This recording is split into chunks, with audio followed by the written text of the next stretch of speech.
Let's talk just a little bit about how we could help our friend, the Basic Filmmaker, improve his audio.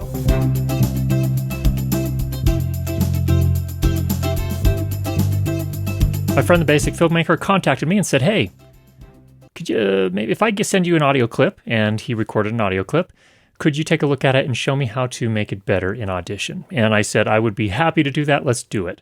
So he sent over an audio clip, and I listened to it, and I don't think it's actually an Audition thing yet.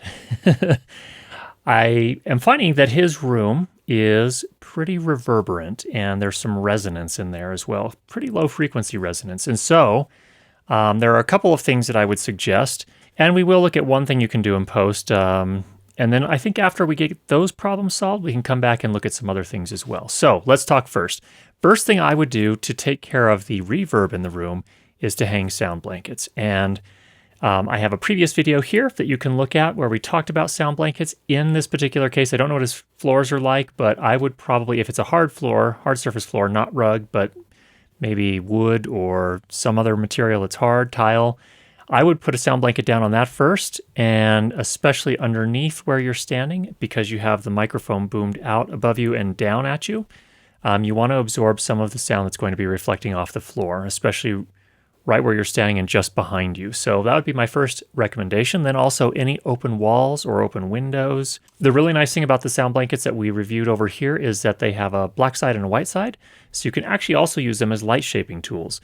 So they can serve double duty, which is really nice. Now, one of the objections that people often have is, well, I can't afford sound blankets, or I don't know how to hang them. I don't have a stand to hang them with, like a backdrop stand or anything like that. Well, there are a few things that I would suggest in relation to that. Number one, I would say that sound blankets are one of the best investments you can make in terms of improving your sound.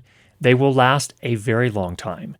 They don't wear out. They don't become outdated like a lot of other things do in terms of technology. You will not have to replace your sound blankets before you have to replace your camera. And they're a lot less expensive than cameras as well. So for example, you could get 3 of them. These are the large producer's choice blankets.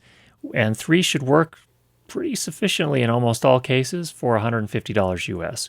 So that would be the first thing I would do. The priority in terms of where I would lay them down, number one, I would, if you have a hard surface floor, I'd get one on the floor, especially underneath the talent and slightly behind them to sort of absorb some of the high frequency sound that's going to be reflecting off those surfaces.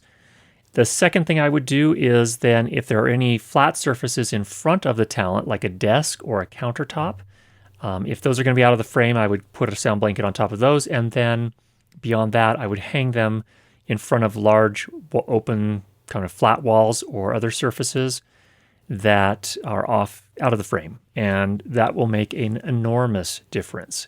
So those are some things to consider. And that would actually be my number one step. The other benefit with this as well is that if you take the time to do that while you're recording and shooting, that's less time you have to spend in post, because cleaning this kind of stuff up in post is very difficult, and it's time consuming and expensive as well.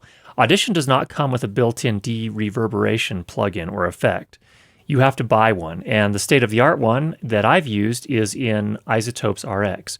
iZotope RX costs hundreds of dollars, and actually to get the advanced version, it's over $1,000 US. So that's one thing. You can buy de-reverb plugins for less money than that. Here's a previous episode where we talked about those. The one that I would buy kind of as a baseline is about $100. So this is just a great way to save yourself some time in the long run. So number one thing, sound blankets. Number two, he did talk about some clicky noises that often happen when we're talking and things like that, often at the start of phrases. And those are pretty easy to remove in Audition. Let's take a look here. So let me just play a little piece of his audio here just so you can hear where we're starting.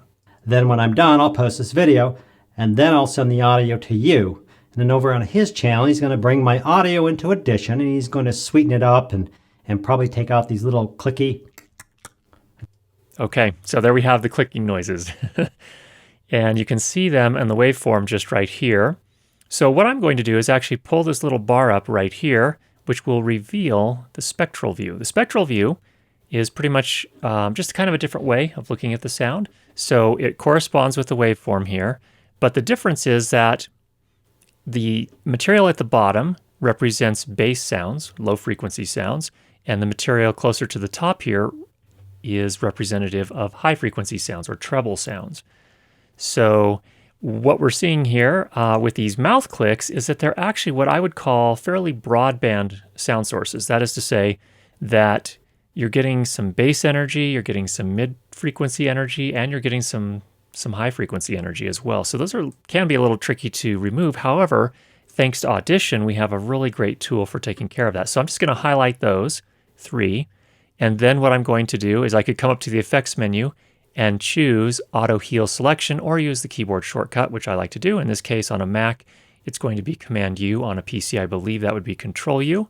So I'm just going to do a Command-U here and watch what happens. Those clicks are gone. Let's listen to it now. And probably take out these little clicky. I did that on purpose. Now there's actually one more here that I missed that wasn't quite as big, so let's get rid of that one as well. You'll notice it left a little bit of the noise floor here, which is really nice actually. That sounds strange to say, but it's good because it won't sound as unnatural. It won't sound like you suddenly cut to silence and then you suddenly cut back in.